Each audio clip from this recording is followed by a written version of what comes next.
Hello, artists and animators. How important is practice to the craft of animation? In this panel discussion, we invited four industry artists with experience as instructors or mentors to talk about their experiences practicing their crafts. Topics include the suggestions for practicing skills related to storyboarding, rigging, or animation, how to get the most out of feedback, and critiques, as well as common misconceptions about the practice. So, Sydney, Felipe, Eden, and Lindsay, welcome to the live stream. Hi. So Hello. let's get this started with some quick introductions.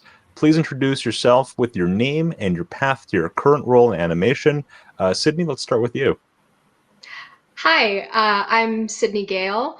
I graduated with a BFA in animation in 2020. Pretty much right out of college, I started doing tiny freelance animation related work, along with like a lot of personal work, just animating whatever my heart desired and drawing whatever my heart desired.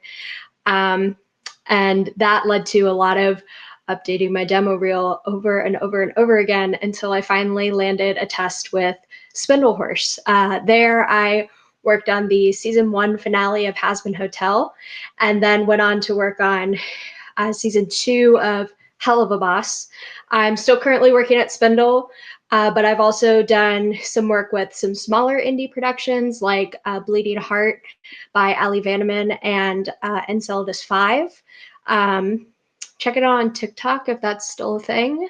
And then I'm also currently working on some upcoming projects with What Pumpkin Games and Jellybox Studios.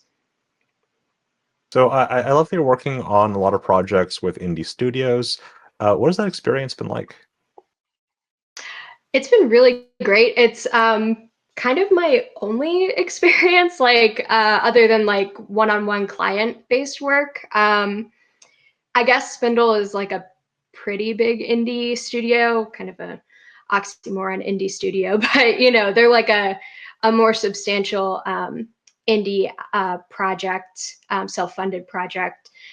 So that's probably kind of similar to working at like one of the bigger, more established studios, like the legacy, you know, studios. But yeah, like my only experience has been indie things so far. So it's been really great working full remote, but still having an opportunity to like talk with all my coworkers through like Discord, email. Yeah. Felipe, can you tell us a little bit about yourself and your experience in animation? Ooh, yes. Yeah, I'm Felipe. I joined the animation industry in Brazil back in 2010. And for a long time, I've been doing preschool type of TV shows, a few feature films here and there. I moved to Vancouver in 2016, working My Little Pony, the movie, working Carmen Sandiego season 1 and 2. I was an animation supervisor in the most recent few Peanut shorts for Apple Plus, and since then, I've shifted my whole working dynamic to be a full-time freelance in the traditional animation side of the industry. I work in stuff like Disenchanted, the animation section of the movie. I worked on the yet to be released in North America, The Day the Earth Blew Up, the Looney Tunes movie. So I'm excited to see that one when it comes out.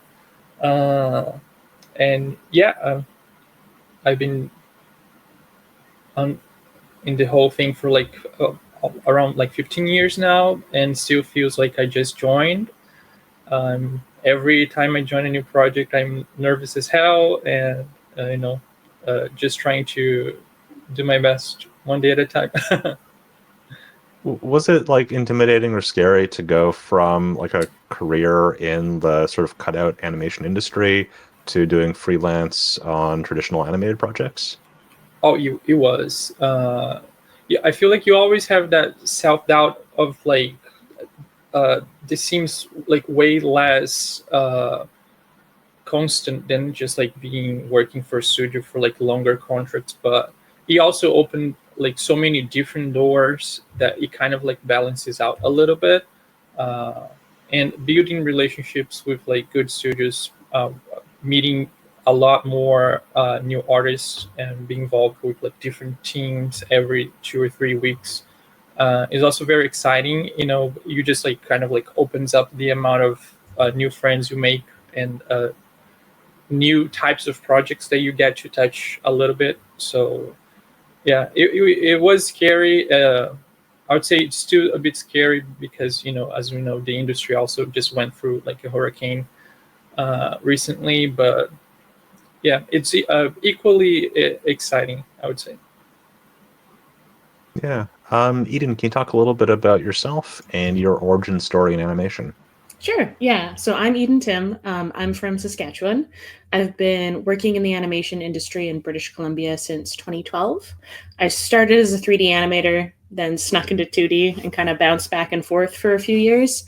In 2016, I was like firmly 2D only, just because I like to draw when I can. I became a supervisor in 2018. And then I got the chance to direct on a multimedia kids show with Global Mechanic. It was a YouTube series that had a bunch of Broadway stars like Lin-Manuel Miranda and a bunch of pop stars on it. There was Boys to Men on it. It's very cool, very chaotic with all the different live action, like collage work, harmony builds, hand-drawn stuff involved.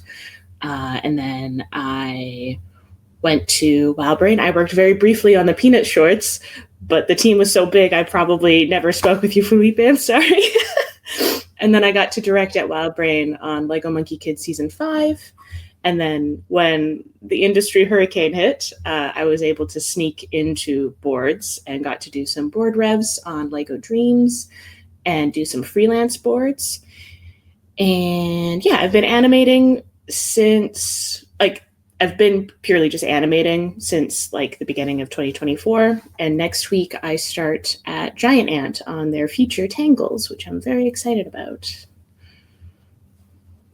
I do love that whenever I have 4 artists chosen at random, at least 2 of them have worked together on like projects in the past or will work together on projects in the near future.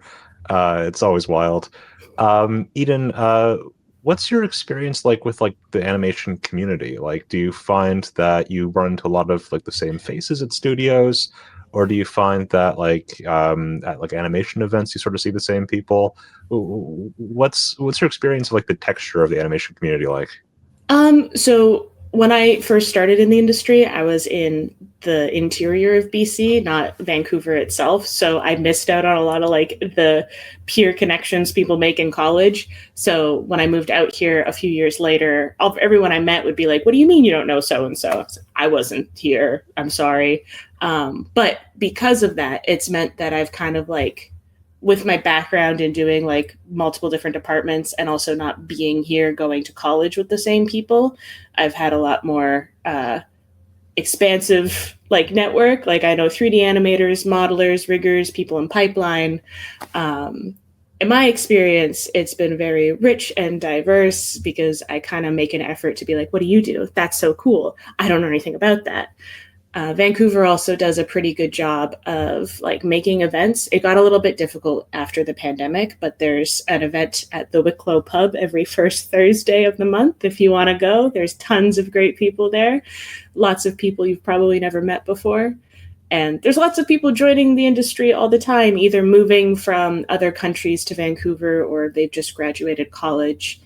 And for me, it's more exciting getting to like, I love meeting the people that I know, but it's also more exciting to like meet new people and see where they're at and what they're doing, because it's growing and changing all the time, and I'm just curious.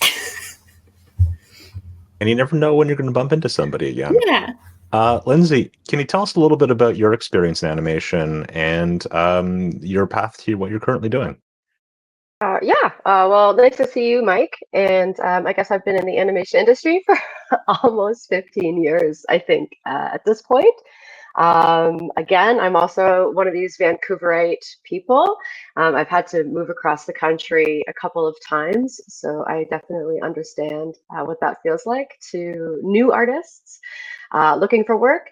And from the animation industry, I worked at all the studios here. I'm a rigging, I do harmony rigging, 2D rigging is my trade. And then from there, I started working with you at Toon Boom, and I became a senior solutions specialist, which was a fancy title for a senior trainer. And that was probably the most incredible job, was just flying around the world teaching studios how to use Toon Boom and how to use the programs in a really efficient way, and helping teams thrive in a pipeline environment. And that just became something that I love, from being a supervisor to working with Toon Boom. And then when the pandemic hit, it just changed the industry. So I think I became very curious as to what that was going to look like for artists. I had at least 10 years of experience by that time working in studio. And I really fell in love with working with interns because digitally we were all working from home, and they didn't really have a lot of exposure to like anybody else in the studio atmosphere. So I just thought, how neat would it be to create an environment where no matter where you are in the world, you can still connect with professionals and kind of get that exposure. Like, I think that was probably the key thing that's missing from the animation industry now, that we probably took for granted back in the day, is when you went to work and you could see everybody's, like, you could look over their shoulder and see what they're working on, and you could see how talented everybody was and what they were doing and all the other pieces in the production. And I think that that's probably the hardest part for all of us, is we really miss that exposure. And so I created an animation mentorship collective called Eat Your Peas. And our goal is, and our mission is, to really create more opportunities for younger artists to connect with professional artists and try to get that behind the curtain sneak peek of what the process is, what the procedure is, because that's how you learn animation. That's how you practice.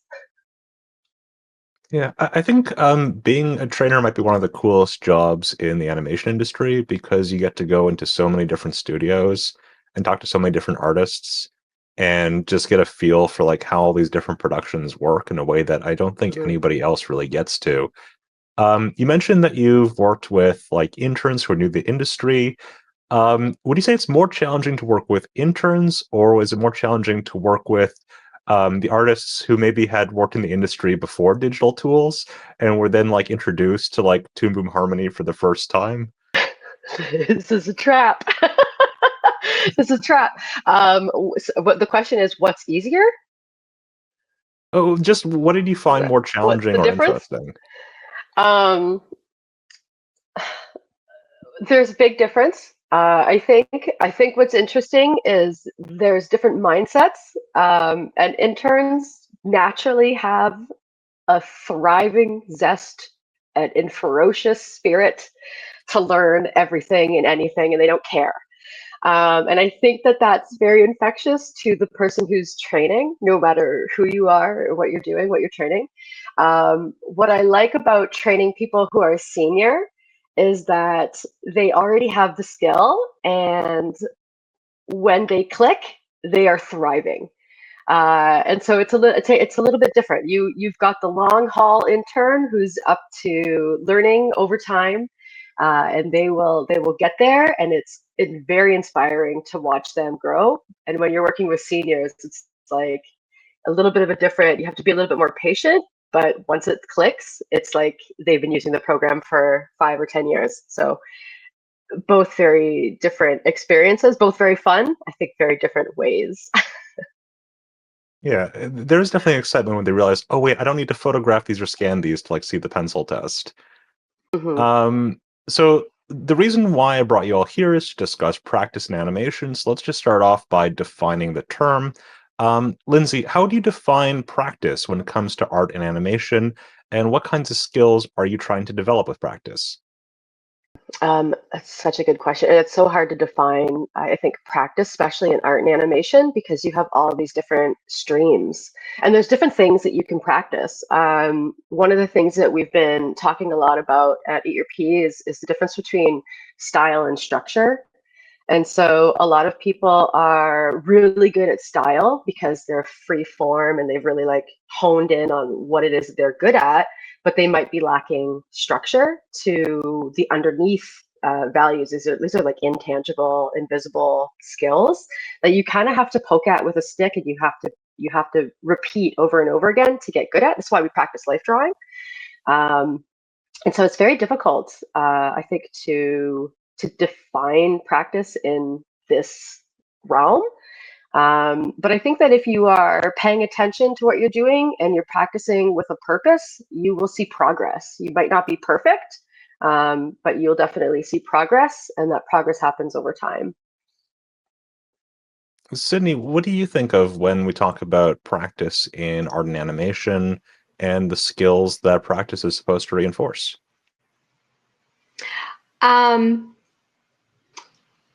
I think it's so amorphous. Like, we were talking about how there's so many skills that go into animation. Like, animation isn't just drawing, it's like drawing and timing and gesture and structure. So to come up with like one all-encompassing for practice is really difficult. I think it's just anything that like gets your hands moving, gets you creating. If you are making something, especially something that like you enjoy, I think that would be a good definition for me. Yeah, no, I mean, that's a good point too, in that like an artist isn't just making an image, it's also all the thoughts and problem solving that goes into that. Felipe, what would you define as like practice in animation, and what kinds of skills do you think that are helpful to develop with practice? Ooh, yeah, that's the question, right? I like how people who teach music sometimes like to separate what is practice time and what is playing time. And there is a reason why, like, most of you guys mentioned how there's so much involved in what it means to do animation, that I'm gonna have to repeat a little as well, because I feel like it's like an iceberg, right? Like, if you ask anybody, they're gonna say drawing, but drawing is just like maybe what's in the surface, right? There's the physics, there's the acting, there's the psychology at times that you need to dive into, like what happened in the life of this character. So it's just so overwhelming to think of every single ingredient that it's involved in making like a good animation. I find for myself that the best thing I could possibly do was to separate practice from actually like performing, animating something, and separating little pieces of what a performance needs and tackling one at a time, and just like dividing in small bites. We're talking about like multiple different types of very complex concepts, right? So yeah, I find very useful to just like bring to a step-by-step process with like little pieces of what the final puzzle is. So like, for example, like when you're performing, like I said, there's the whole mental state of the character, the whole life background that the character had that happened before he reaches a certain point in a story. But all of that happens on top of one basic stage, which is the body mechanics. So I like to start with that, separate into smaller things, like, like, can I make an arm stretch and, release in a solid, convincing way? So I make like little exercises so I can dominate the most basic things, and then I just add layers on top. So. Yeah, so I remember seeing the scene that you posted a while ago about a character climbing a mountain, Oof. and then at the top, the tears well up, and also the entire time, this is a hand-drawn short that you have drawn the camera rotating around, which is insane. And also, I think the character was wearing plaid too. Yeah. Um, so was that like a little piece that was like just like a little like building block, or was that sort of the performance at the end after you've practiced all of these different elements? It was, yeah, I would say it was a combination of both. I use that exercise. I have done acting quite a few times over the years, but I never had the chance to do it in a rotating environment. So to a certain degree, that was like me practicing being able to deliver a convincing performance, which was something that I had practiced a lot in the past. And now put that into application by in an environment where the angle is changing the whole time. It was a personal challenge to not use any digital camera, so everything that happens there is just like drawing smaller, drawing bigger, in different angles. So yeah, the acting part is something that like I've exercised for years, but the challenge to me was really how to tell that story also with the camera work that involved that whole thing. The plaid Yeah, was I just just wanted to me highlight trying like to. how crazy that was, because I know that you're not going to brag about it yourself, so I just want to like push you towards that a little bit. Um, Eden, how would you define practice in art and animation, and what kinds of skills are you trying to develop with practice? Um, so, like everyone else has touched on, practice is a very abstract thought, and it has to be approached differently for every person, and it will be approached differently for every department. For me, practice is kind of like embracing curiosity, looking at stuff and being like, how did they do it and why did they do it that way? And then applying it afterwards. So it's kind of like passive and active, kind of like the intentional stuff that Lindsay was talking about. And the passive stuff is a little bit of like the play that Felipe was talking about. Like I'm watching things, I'm going, how did they do that? I'm looking stuff up online. So for me, practice, the skills I'm trying to foster when I'm practicing are like investigative skills, like remaining excited and curious. And then afterwards, like there's a level of consistency that you need to like keep up to make it worthwhile, but also practicing gentleness with myself because like working full time is a lot. And sometimes I'm firmly in the passive practicing of just observing and intaking information for like months before I ever get to the active, like applied practicing, just because I have other responsibilities. But it's kind of like when I talk to newer people in the industry, I'm like, both of those are equally important. You have to find a balance that suits you best and like achieves your goals the best way possible.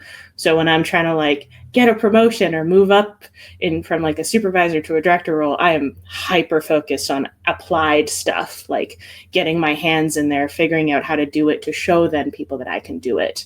And then when I'm just comfortably in a role, I'm just passively experiencing and investigating, I guess, if that makes sense.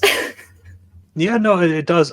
This might bleed into the next question I'm going to ask Oh. you, but you mentioned that like you're watching other sort of material to try to understand like how did they do that? What choices did they make? So when you're sitting there, with the remote and you're like scrubbing through like frame by frame, what sort of things are you looking at? Like what makes you stop and go like, oh wow, how did you do that? Um, Anything that gets like an immediate emotional response to me, whether it's a good or a bad one, I tend to pause and look at it and be like, oh, I didn't like that cut. And I have to go back and figure out why I didn't like it. Or, oh, I really liked that action. How did they do it? I remember there is this, I'm going to talk about anime really quick. There's this shot in one of the Jujutsu Kaisen like finale episodes where the big bad guy is showing off his massive amount of power. And there's this shot where someone is in a skyscraper looking for him. And there's a frame where he is like a pinprick. And then there's a frame where he fills the screen. And it's like 2 frames of animation, and it scared the heck out of me. And I had to pause and look back at it and like analyze how it worked and how it didn't feel too poppy, because when I actually looked at it, there was a couple frames of him being a pinprick, like very slightly gaining speed, and then like a couple frames of him filling screen. So having that enough lead up and lead out kind of managed the pop, so you could still read what was happening, and it still had that massive impact of he is traveling so much faster than you can perceive. So that's the kind of stuff I'm looking at. When I see a bad cut, it's like, oh, that felt weird. And then I'll like analyze what made it weird, whether they like cut in the middle of a reaction and it doesn't hook up across the scene, or it was like way too long of a pause before it cuts. And it's usually just me going like back and forth, and oftentimes discussing with other people. Like if I'm watching stuff with other people, I'll be like, why was that weird? Can we talk about that? So kind of focus group it. No, I think that's really interesting. And it also kind of gets at the fact that like animation is somewhere between like a magic trick and a game of catch, where like the artists are throwing something at the viewer and hoping that the viewer picks up and is able to interpret what happens. So into the actual question, Eden, what is your own relationship with practice like? And what do you like to do to practice to keep your skills sharp? My own relationship with practice is pretty rocky. Just because when you work in the industry for long enough, you get really comfortable and used to making high-level production things, and you're like hitting these beautiful marks of like quality, and then you go to do something on your own. You're like, I got this. It's going to be so easy. And then you try and do it, and it's really hard because the stuff you're working on at a studio has like 90 people involved, and then it's just you.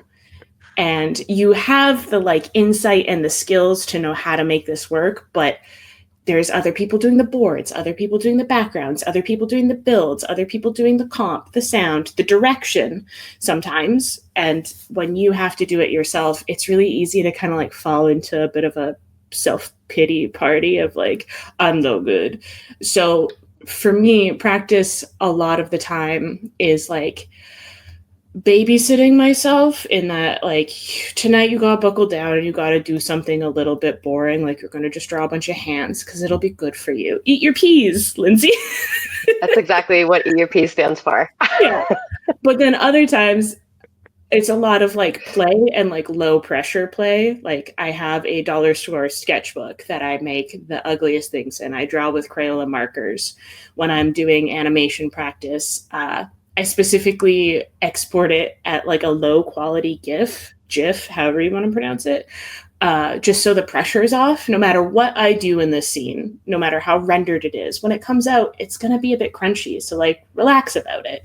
I actually had a class, I speak at Capilano every once in a while.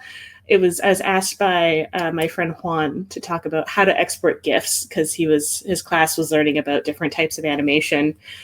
And one of the things he wanted me to talk about was why I like doing that so much. And I just like spewed my guts about how nice it is to take the pressure off and you make something ugly on purpose so that you can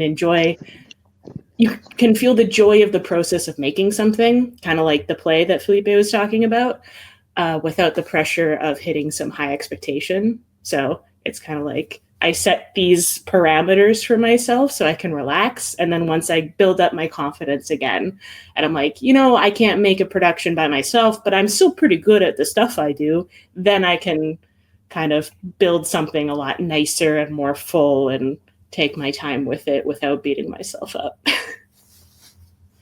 Okay, I just want to go around real quick. Lindsay, 1, 2, 3, GIF or GIF? I'm so sorry. GIF. Sydney, 1, 2, 3, GIF or GIF? GIF. Felipe, 1, 2, 3, GIF or GIF? GIF. Okay. We have What's your opinion, Mike? I'm definitely on Team GIF. Okay. Lindsay, what is your own relationship with practice like, and what do you like to do to practice to keep your skills sharp?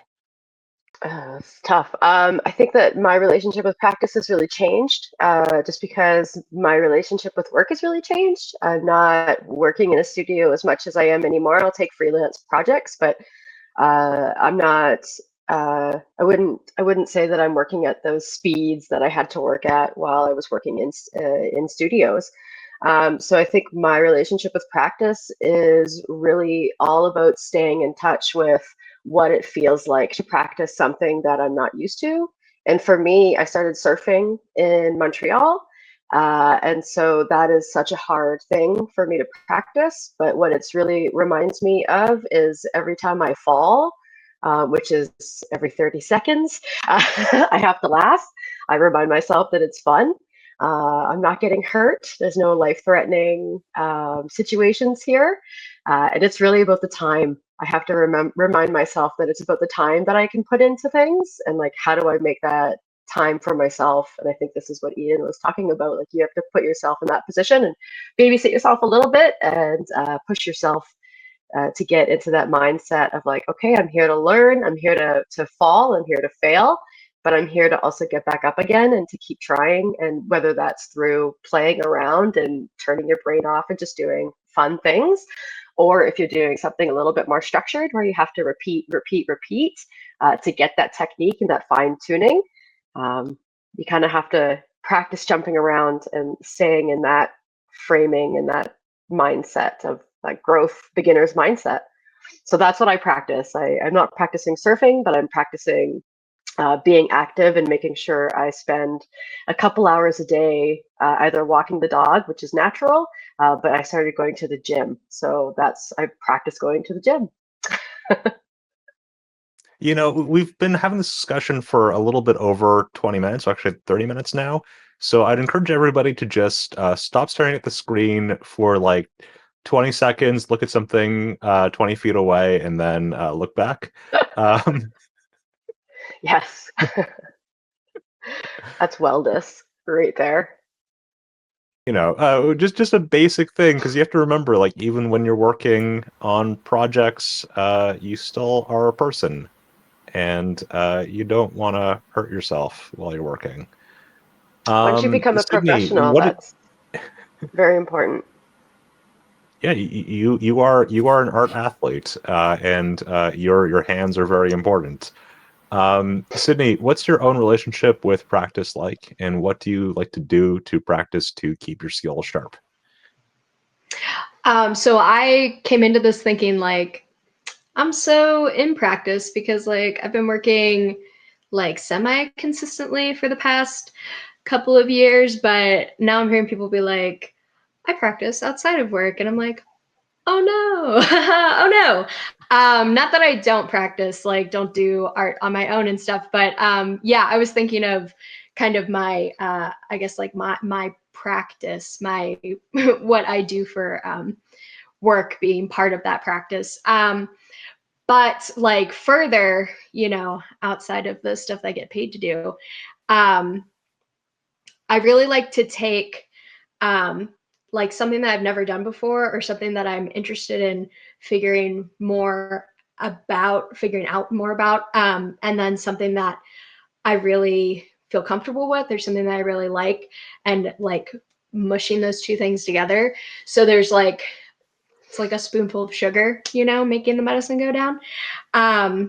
So like a lot of my practice when I first got out of college was really into a web comic, and I would do lots of like little experimental animations or comics or illustrations, and play with the balance between a lot of the stuff that I do is like character based. So like my practice specifically is like taking a look at anatomy and gesture and then making those two things either fight it out or like, you know, leaning more heavily into one or the other, seeing how I can get them to like exist, coexist peacefully. So yeah, lots of experimenting, trying new things. That's kind of how I approach practice outside of my day job. Yeah, you mentioned like, you know, looking at like gesture anatomy. Where do you go to practice like gesture drawings? So very out of practice with gesture drawing also. But for a little while, I was actually teaching a really cool class where it was like, I think it was like a 6-hour long class. There was a little break in the middle, like for lunch and stuff.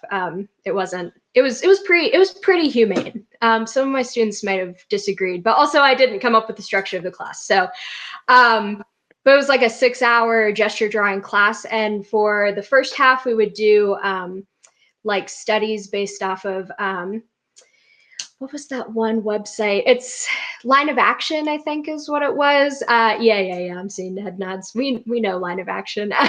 So we would go on like Line of Action. We would pull up, models and gesture draw from those on like a timed, really quick, like 30 seconds sometimes, just like get the gesture down as fast as possible. But then in the afternoons, a lot of times we would have like live animals and people come in and we would do drawings from life, which is very, very important.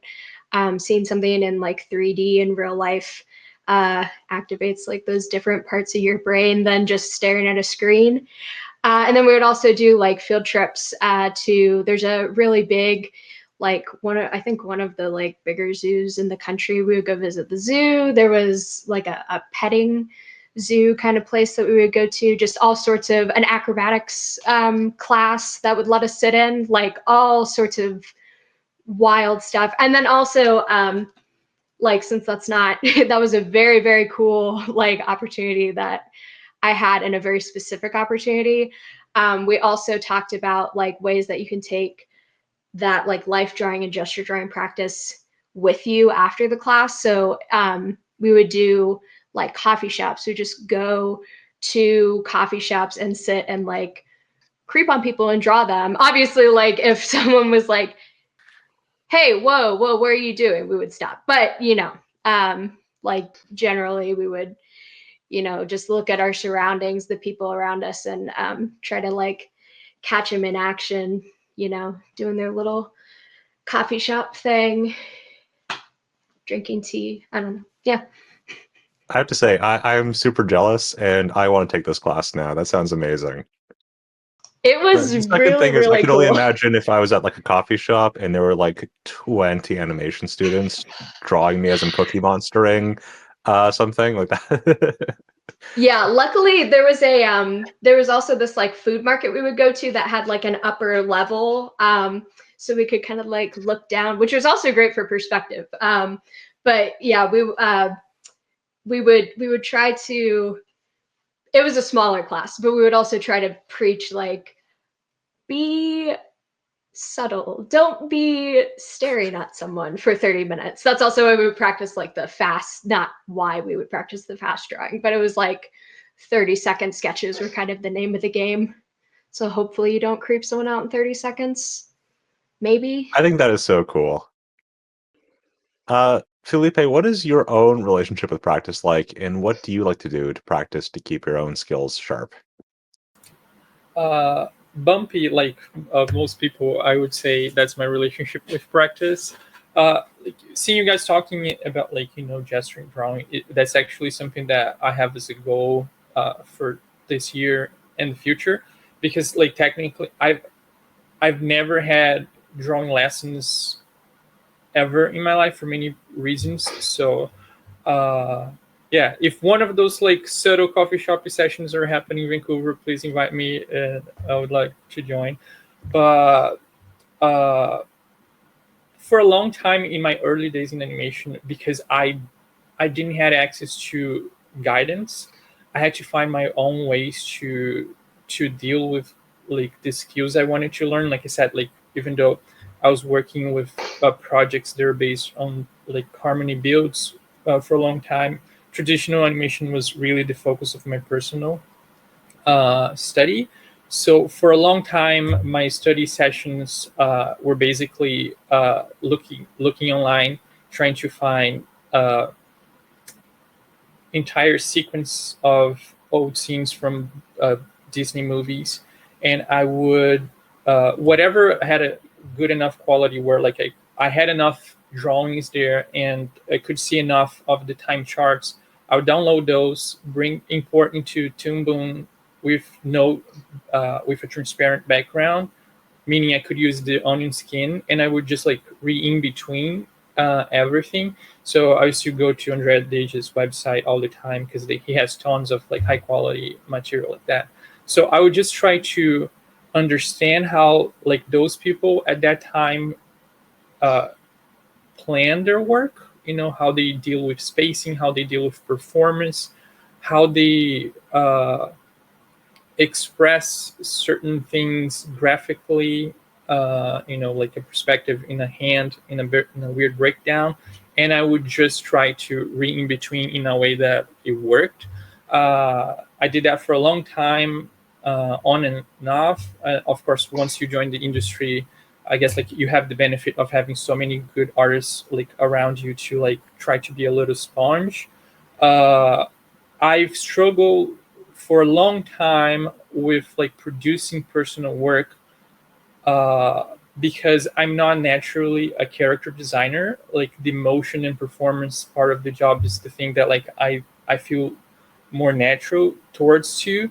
So every time I had to like create something for myself as a practice routine, I would get stuck in the character design part of it, because especially with traditional animation, if I don't have a character, like what am I animating, right? So my way to find a solution for that struggle, again, not having like a specific guidance, was just going back to Disney movies as well. And I remember in every making of, I would see like supervisors saying that like they designed the character, then they spend an entire year doing animation tests, and the motion and the way that the character performs in space would show different needs for the design. So that the character design at the end of the day would change to benefit what was needed for that character to move in space. So I changed my approach to develop personal little shots, to basically just not worry about character design. I'll do a very rough silhouette of a character, just thinking shapes. Then I start animating very loose, no details. And then by the end of a couple days, the motion tells me what the design needs to be. And that led me to be able to practice more. So that's how I end up with the character spinning around with a plaid shirt. Yeah, I guess like... Yeah, I mean, I think... Sorry, I didn't mean to interrupt, but I do think it's interesting because you mentioned that like you have in your day-to-day work, right? You're doing and specializing like this one particular part of the animation pipeline, right? You're really good at that area, and then suddenly, like when you start branching out, like okay, well, I need to do some character design for this character. You realize like that's also a full-time job that someone has dedicated like years of their life to perfecting. Oh yeah, I for think sure. it's very interesting. And yeah. Philip, I wanted to ask you, like, have you encountered misconceptions about practice, and is it possible to practice in ways that aren't helpful? I would say any practice is better than no practice, but I think we're all like haunted by the ghost of, is looking for reference, am I cheating? Is it like drawing on top of the model sheet? Is that allowed? And I think like from time to time we all need to remember that there's no cheat. You're just like, it's only a matter of like preparing yourself as much as you can to perform. So if you can surround yourself with enough useful tools, like finding the right type of reference, how you bring the best out of a reference into your scene, and using the tools like we just talked really quick about character design. Like people spend like months developing bibles of like how the hands of the characters should be in a certain angle, multiple turnarounds of the character, how it works, like how the face works in different perspectives. That's there for a reason. So I think maybe if I could point something out as a misunderstanding about like the path to be successful animating something. It would be like not think that you, or like believing that you're not allowed to use those things, or if you're using, you're cheating. It's just Right. preparation. Because I mean, on a production, you need to use reference material and the model sheets. That's not only helpful; it is like the job. Eden, have you encountered misconceptions about practice, and do you feel it's possible to practice in ways that might not be as helpful? Misconceptions about practice. I have found the biggest misconception, and this is again going to be different for lots of people, but I find a lot of people push themselves into a corner that they don't want to be in. Like for a really long time, I thought that like I should practice how to digitally paint because that's what real artists do. And there's a lot of beautiful digital painters out there, but I found that no matter how often I practiced or if I found an amount of joy in it, it felt more like homework that I dreaded doing. And I often didn't get much joy. I would end up frustrated. And even if I made something good and I solved a problem and figured out a technique, it just wasn't really for me. Like every once in a while, I'll dip my toe back in digital painting because when I'm feeling it, it's fun. But I kind of like realized that what I like to do is like, I'm more of a line work kind of guy. I like to, I'm more draftsman heavy, and forcing myself into a corner that I don't even want to be in for like my career and I'm not finding joy in. It was like I'm trying to impress people who don't necessarily care about that, like people who don't even exist. So why am I doing that? Why am I hurting myself that way?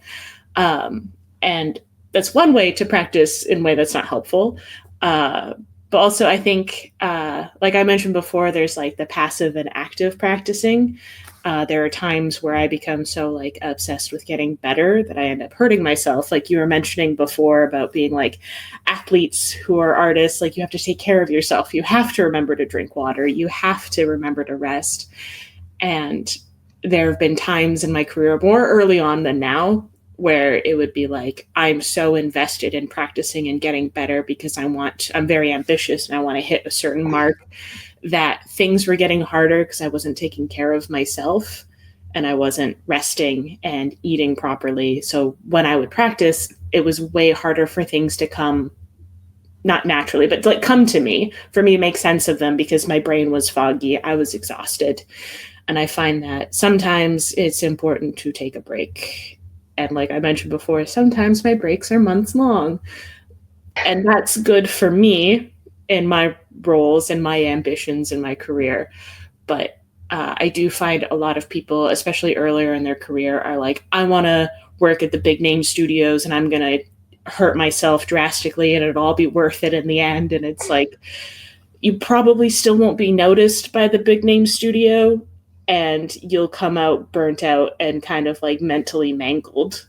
And your work wouldn't be as strong if you took a more measured approach. Yeah. Also, to what you said earlier too about like not enjoying digital paint, even though you felt like it's something that you really wanted to improve on it. I think also being like aware of like what your goals are and like what you're trying to improve on is also helpful. Because what helps one person might not help someone else. Exactly. You should find what works, what you want out of life, not what some amorphous like legion online is what you think they're telling you. They don't exist. It's not real. Lindsay, have you encountered misconceptions about practice, and do you feel it's possible to practice in ways that aren't as helpful? I love this question. It's another trap. There are so many ways that you could practice and not get better. I think the first thing is if you are constantly doing the same thing or you're not really paying attention to what you're doing, that is probably the biggest way that people can waste a lot of time practicing because they're not making gains, they're not getting better. If they're not getting feedback, if they're not showing their work to other people, that's a huge one. You really need to have that outside influence so that you know like what other people's general reactions are to your work and the why, which can be harder to get. The other thing is impatience. I think a lot of people get impatient with their results. They're not happy with what they're producing, which can become very frustrating, and that will shut a lot of opportunities to people.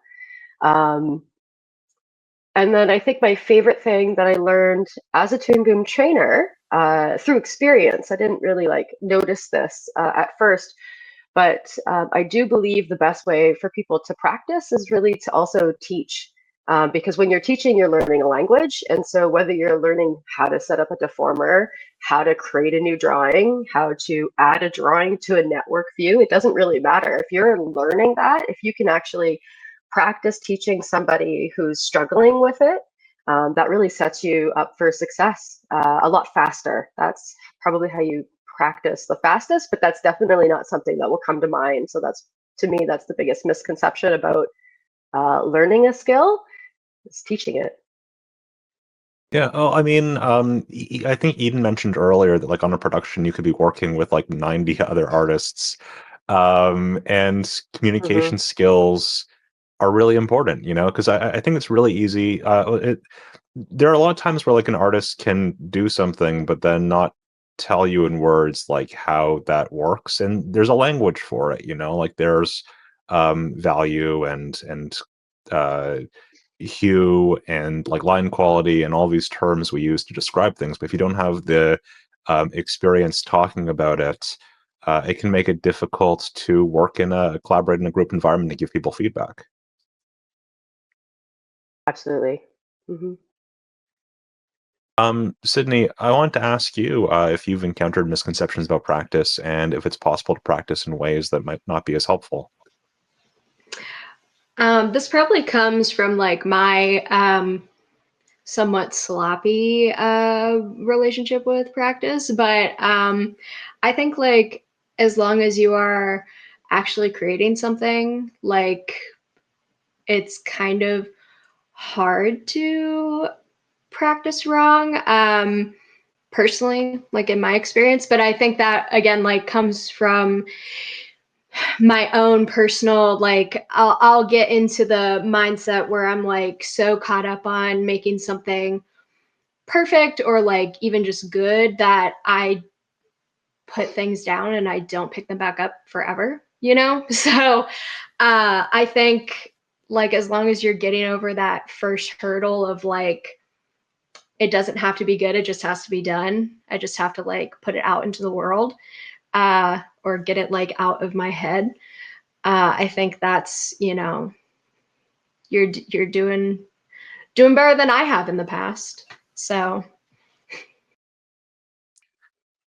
Okay, we have about 5 minutes left, so I want to do a really quick lightning round.